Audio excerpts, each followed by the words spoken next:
What is up, y'all? I've been in shock all week that we actually won in week one, first time since 2017. We are over 500 for the first time since 2017 also.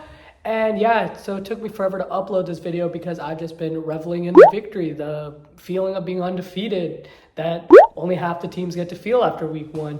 So yeah, this is a short little analysis of all the things that went right and all the things that went wrong for our Falcons squad in week one in our matchup against the Panthers in our 24-10 victory over the Kitty Cats. I've designated this episode of Falcons lore as the good, the bad, and the ugly because there was some good, some bad, and a whole lot of ugly. But let's start with the good because I don't want to start off my Saturday pissed off. Bijan Mustardson. Man, oh man, is he even better than advertised? Which is genuinely hard to believe. I won't bore you with the details for like the 100th time, but he was touted as the best overall weapon in the draft, which includes players like Bryce Young, CJ Stroud, Jackson Smith-Njigba, etc., etc. And yeah, I think they were right. He is the best overall weapon.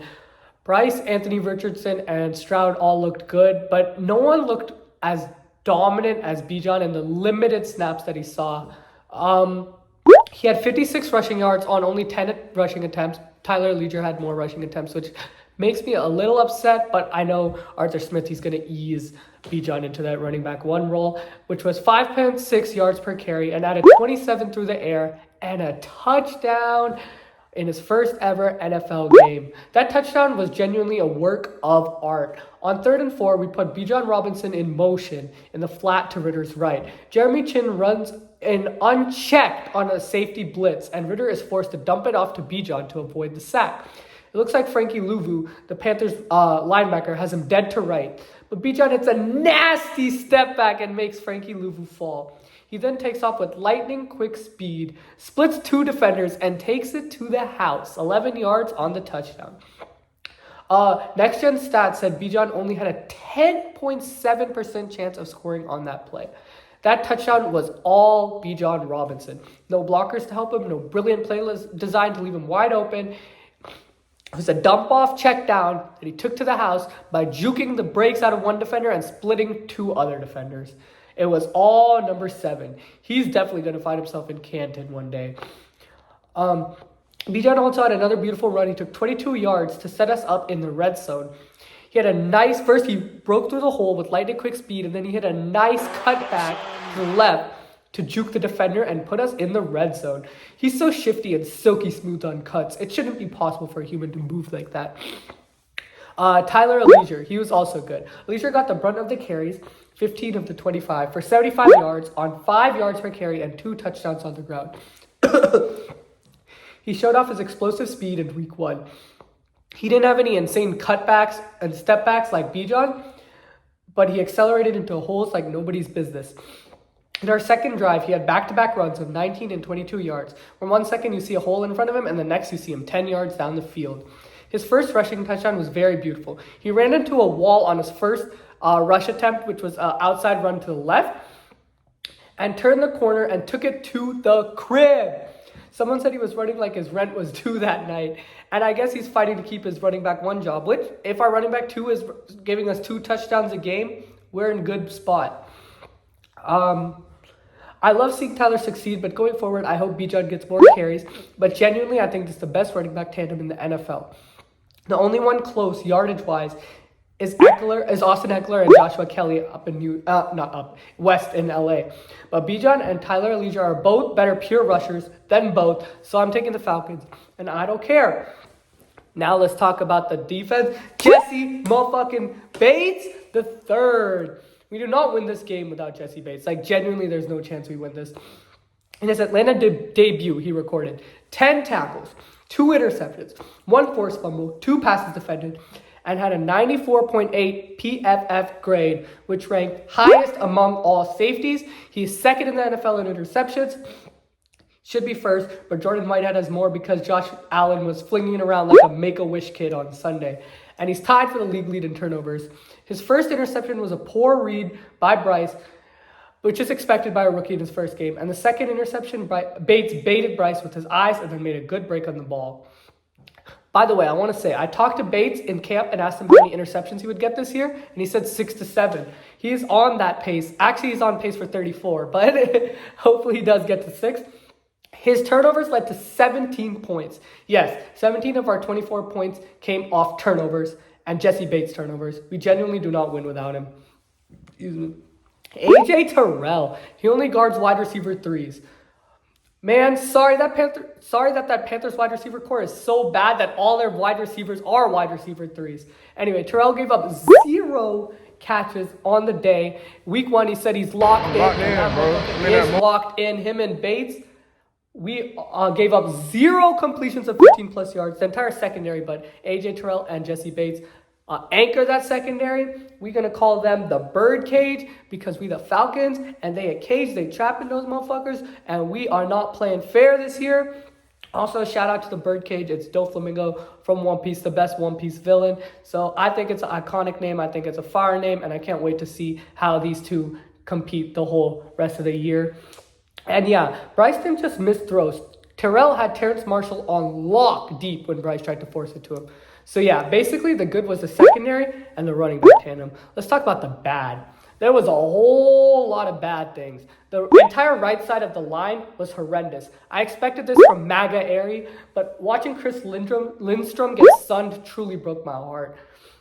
Okay, let me set the scene. Less than 2 minutes left, the Panthers punted and we took over on our own 27. I felt the puke rising in my mouth because I did not want to see this offense attempting a 2-minute drill. We got a first down on a dump off to Bijan on 3rd and 6 because he is simply him and Arthur Smith called a timeout. 1st and 10 from our own 39-yard line. Now this is where it got bad. Brian Burns and Derek Brown absolutely obliterate the right side of our line. Like, it is so bad. I guess Lindstrom put up sort of a fight as he got bulldozed into the ground by Derek Brown. But MAGA Airy got shaved once, and then Burns was past him. Shoved, not shaved. One shove, and he was past him. Just terrible pass protection. Ritter tried evading, but what can you do in that instance? 2 humongous guys boring down on you. You are getting sacked. He got sacked in the end of the drive. The pass protection was bad all game, and the reason we had to rely on the run so much and didn't get to throw it. Only 18 pass attempts. Now, Drew Dahlman, our center, also doesn't escape blame. Watch this clip. The blitzing linebacker runs right by him. He doesn't even attempt to move. He doesn't even attempt to block him or anything, forcing a smaller Bijan Robinson to pick him up, which, by the way, I'm so happy Bijan is trying in pass protection. He didn't just pull a Devontae Freeman and let the blitzer go by unchecked. But yeah, Bijan gets obliterated on the blitz. He gets pushed by it. It ends up in a sack. The worst part is that Pitts broke Jeremy Chin's ankles on this play and was wide the fuck open. If Drew Dahlman picks up that block, it probably goes for a big gain. So yeah, the right side of the line was terrible. Drew Dahlman was not that good either. But QB1 isn't free of blame either. Number 9. I won't say Ritter was terrible, but by no means was he good.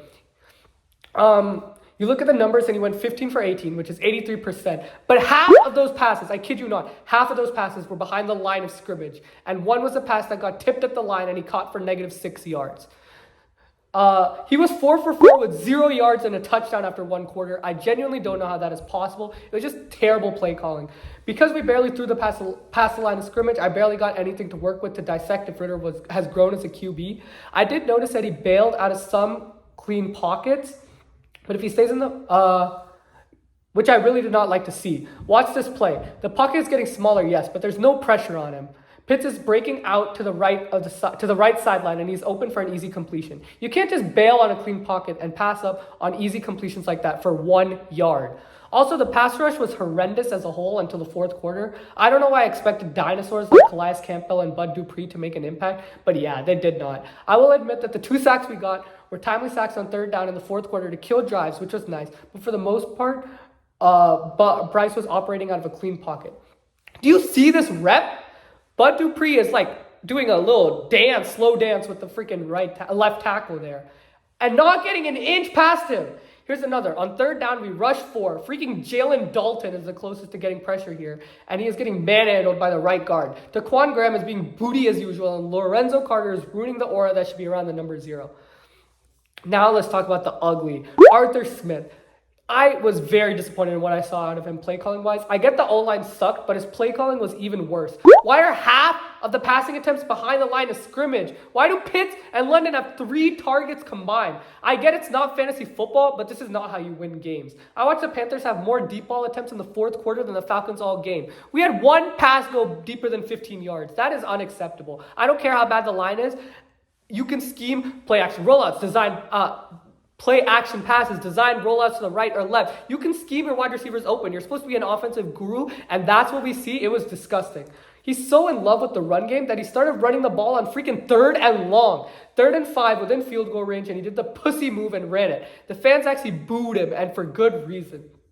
I don't know if he did that because he trusts Bijan or if he doesn't trust Ritter, but either way, I don't think it's a good look to just give up on that. That run went for 0 yards. I love Bijan, but why are we running it on 3rd and 5 unless the run game is getting like 7 yards per carry?